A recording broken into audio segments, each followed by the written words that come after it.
Baik, bismillahirrahmanirrahim. Assalamualaikum warahmatullahi wabarakatuh. Kenalkan, nama saya Sofyan Abdul Hamid. Saya mahasiswa S2 Sosiologi di Fakultas Ilmu Sosial dan Ilmu Politik kelas A, yang insya Allah pada kesempatan kali ini saya akan mencoba memaparkan hasil jawaban dari ulangan tengah semester yang diberikan oleh Bapak Dr. Dede Syarif sebagai dosen pengampu mata pelajaran perspektif utama sosiologi. Beliau menyampaikan ada 2 kasus dalam UTS kali ini. Yang pertama ada kasus tentang konflik di manajemen salah satu perusahaan, lebih tepatnya PT Sansyong Steel Indonesia, dengan manajemen ataupun dengan sarekat buruh yang ada di PT tersebut. Lalu kemudian di soal nomor kedua itu ada berkaitan tentang perceraian yang semakin besar jumlahnya.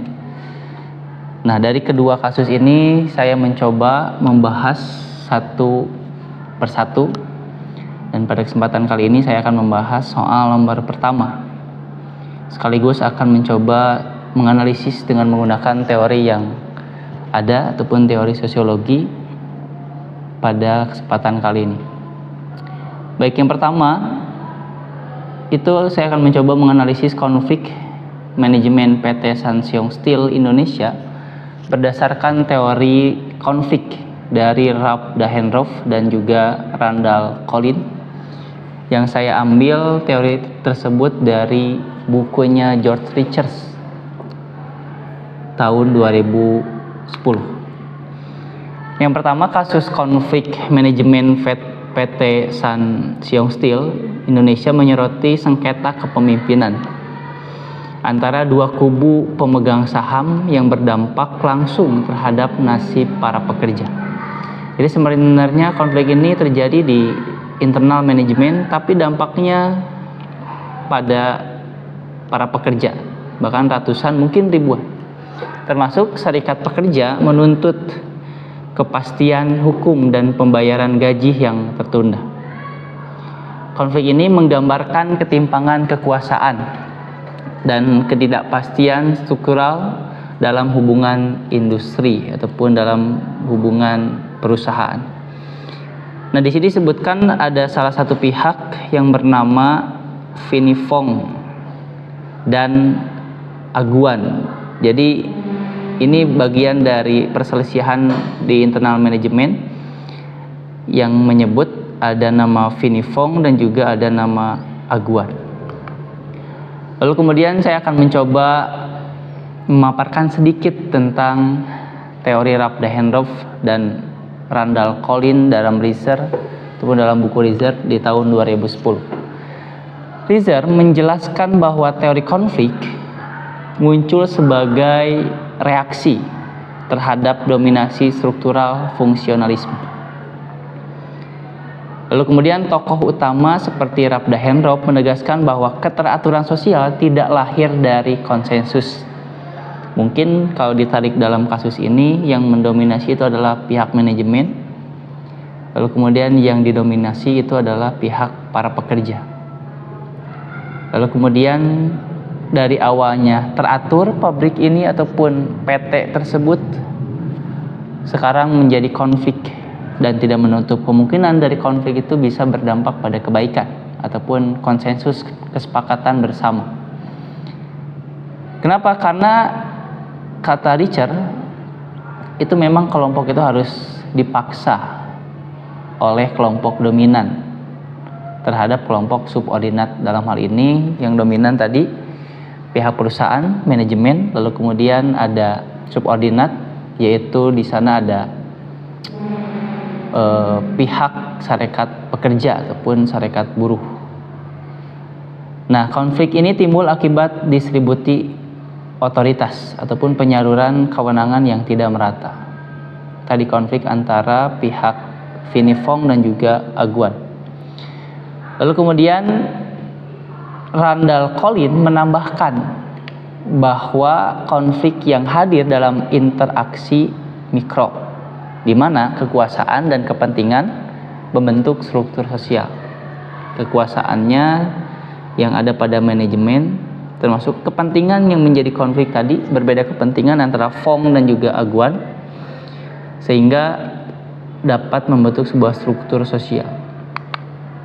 Baik, analisis yang pertama, saya mencoba menganalisis di struktur kekuasaan dan otoritas.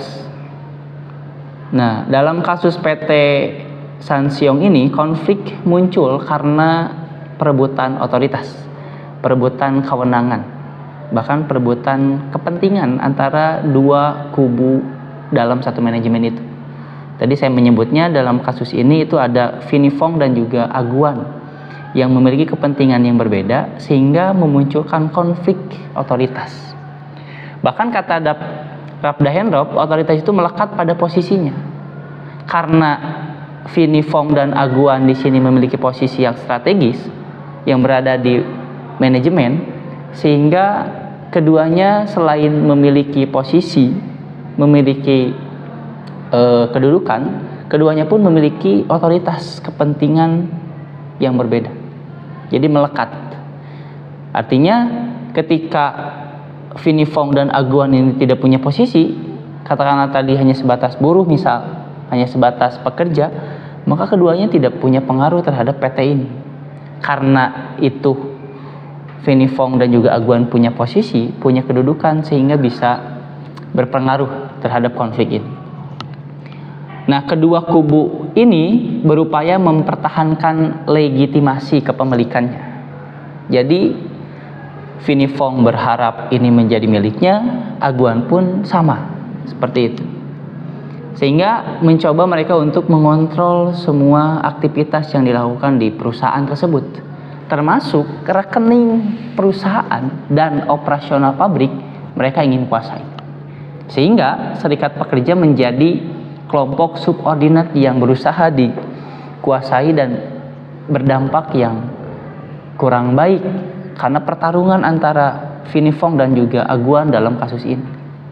Itu analisis dari struktur kekuasaan dan otoritas. Sehingga struktur dan kekuasaannya itu tidak stabil.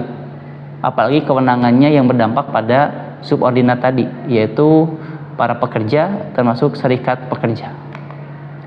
Yang kedua, saya pun mencoba menganalisis dari kepentingan dan kelompok konflik. Nah, konflik ini menunjukkan adanya perbedaan antara kepentingan laten ataupun kepentingan yang dianggap tidak nyata dan kepentingan manifest yang dianggap nyata. Kepentingan yang dianggap terlihat dan kepentingan yang tidak terlihat. Nah, dalam kasus ini kepentingan laten para pekerja itu stabilitas dan upah.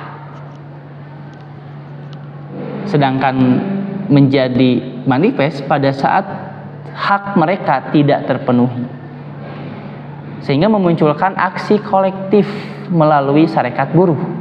Karena stabilitas dan upah, kepentingan laten, lalu kemudian berubah menjadi kepentingan manifest tidak dipenuhi, sehingga memunculkan aksi kolektif dari para pekerja. Sehingga fungsi sebagai kelompok kepentingan ataupun interest group yang menuntut penyelesaian hukum dan juga pemenuhan hak. Nah, itu analisis kepentingan dan kelompok konflik. Nah, selanjutnya ada dampak sosial dari konflik manajemen itu. Nah, dalam hal ini Richard pun menyampaikan bahwa konflik berfungsi sebagai pendorong perubahan sosial. Tekanan dari kelompok subordinat, dalam hal ini adalah pekerja, serikat pekerja, terhadap struktur dominan, yaitu manajemen PT Sansiong, dapat memicu reformasi, perubahan kelembagaan, lalu kemudian transparansi, keterbukaan, dan penegakan hukum di perusahaan tersebut. Konflik ini juga mengungkap lemahnya mekanisme integrasi. Jadi lemahnya internal manajemen juga bisa berdampak yang kurang baik. bahkan di tingkat perusahaan, sehingga peran negara sangat penting untuk memediasi konflik ekonomi dalam tubuh perusahaan tersebut. Nah, jadi saya dapat menyimpulkan dengan menggunakan teori ini bahwa yang pertama itu konflik PT Sansiong itu menunjukkan dinamika ketimpangan otoritas dan kepentingan ekonomi antara manajemen yang berkonflik ataupun dengan serikat pekerja. Yang kedua, teori konflik dari Rabdahenrop juga Collin menjelaskan bahwa perubahan sosial lahir dari pertentangan kekuasaan. Jadi adanya perubahan setelah adanya pertentangan kekuasaan, pertentangan kepentingan antar manajemen tadi. Dan yang terakhir, saya menyimpulkan konflik ini menegaskan pentingnya peraturan ataupun peran hukum dan juga negara dalam menjaga keseimbangan hubungan industrial. Mungkin itu saja yang bisa saya sampaikan di soal nomor pertama berkaitan dengan analisis teori dari Rabdahenrop juga Randall Collin berkaitan dengan kasus PT Sansiong Steel Indonesia, konflik bersama manajemen dan juga bersama para pekerja. Sekian dan terima kasih.